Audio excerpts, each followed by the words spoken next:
What have you learned from your audience feedback? After watching the film, give your opinion on the story's narrative. I really like the idea of the story. It's a typical boy likes girl, but there's a big twist to the end where the girl likes the boy as well. And I like the way that it was shown differently, because normally you wouldn't get a friend to try and help you with the earpiece. They went full out. I like the stereotypes of the characters that fitted well as too. So you had the boy who liked the girl but was scared. You had the clumsy, funny, stupid friend. And you had the girl who's a secretive character. We didn't quite get to know her, but at the first we thought she wasn't interested. But in the end, it turned out that she was. I think the storyline was really unique in that you had three characters, and then each character had a beginning, so you have an introduction of what kind of characters are going to be in the film. I really liked how at the ending you find out the girl's also getting sound advice. I thought that was really clever, and overall the story was really sweet, and I don't think I've ever seen a film like that before. I think the narrative was quite good, to be honest, a boy getting stuck in detention, expressing his frustration as he's waiting to, get released by his teacher, and then there comes this girl who he's always fancied or had some crush on, just, wake him up a bit, get him a bit enticed and upbeat and, optimistic and determined to, interact with the girl. And, at the entry of his clumsy friend as well was, more or less as his sidekick, was good use of closing conventions. Anything you would change and why? I'd have liked to have seen more of the film. I know there was only a limited time of 5 minutes, but if it could be changed, the time limit to longer, I think I would have rather have seen more, because I felt like it all happened too quickly in the space of 5 minutes, and I wish that it could have gone on longer, because I did enjoy it as well a lot. There's nothing that I'd change. There's only continuity stuff, like when we see the girl sitting down, some shots do jump, but nothing serious. Perhaps it's revealed that the girl also has feelings for the boy as well. I think I would have revealed something a lot more earlier with regards to earphones and, her struggling to interact with the boy as well.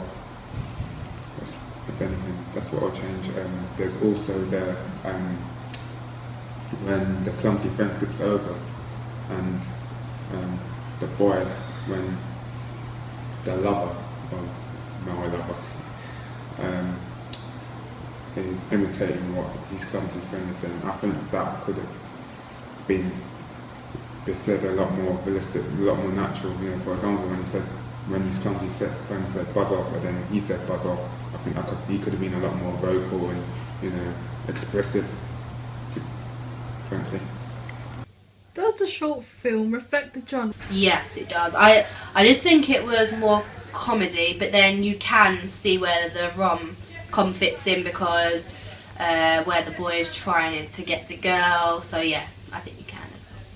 Yeah, it does reflect the genre of rom-com really, really well. You have you have the clumsy character, then you have the two characters who fall in love in the end. It follows the genre pretty well. I think it does, the use of high-key lighting when the dream girl enters, I think, it's quite good. Good use of cinematography on that one. And the soundtracks as well. I think it was inspired by Freeze, the short film Freeze, because, I think some of the soundtracks on your film was the same as some of the soundtracks on Freeze. As for appealing to a rom-com role, yeah, male or female, having feelings for each other, but not knowing that they like each other, they both like each other. Again, there's a code of convention used there as well, so good job on that one. Is the use of sound appropriate to the film? Yeah, I really like the soundtrack, and also I like the way that sound effects was used. So when the boy went to swear, we didn't hear it, but we heard the beeping, and also the sound effect of the bees when the clumsy guy was getting chased. Yeah, it's very appropriate. I think when we see the clumsy character and all the diegetic and non-diegetic sounds always fit the character really well, as well as the two other characters in the classroom. Is the use of sound appropriate to the film? Yes, it is. Yeah. Which out of the three characters, Sarah, Harry and Charlie, is your favourite and why? I would say Harry, because he is the stereotypical comical guy. He doesn't probably mean to be, but he is in general because he's so clumsy. And for example, when we saw him come out the toilet, there was other characters that were kind of holding their noses saying it stinks, so we can tell that he's a bit stupid. So yeah, I really like him. I think my favourite one was probably Harry, because he was, even though he wasn't, I don't think he was the main character, but he was the character who did, like, give the rom-com aspect of the film to the film, and yeah, he's one of my favourite character.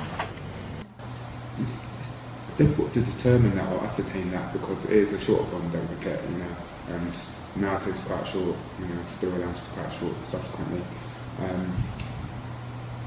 To be honest, you know, I quite liked, you know, all the characters, you know, their performances were well done, you know, they were great. If I had to pick one, I'd probably say the clumsy one stands out a lot more than Sarah and the boy. Do you think our use of camera shots in the film is effective? Yeah, I do. I like the tracking shots, and I like the way the scene where the pencils all dropped, and the way that it just kind of tracked towards the pencils, and then we got to see different camera angles of the way that the pencils were being picked up, and then when the girl comes along. So yeah, I feel that was really effective. Yeah, you have loads of different camera shots used, like when the pot of pencils drop and then you have the worm eye view.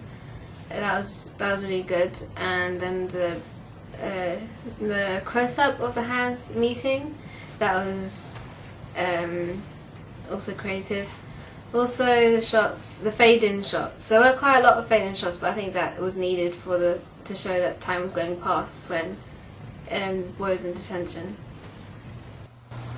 Very effective. I mean, for example, the long takes as well. There were a lot of long takes to empathise emotion. For example, when the boy sat down and, you know, expressed his boredom, or when the clumsy friend got hurt at the ball, you know, at the back of his head, you know, and he fell down, and, you know, the camera just remained focused on him, and as he just got up and walked off. What is your general consensus of the film and what would you rate it out of 10?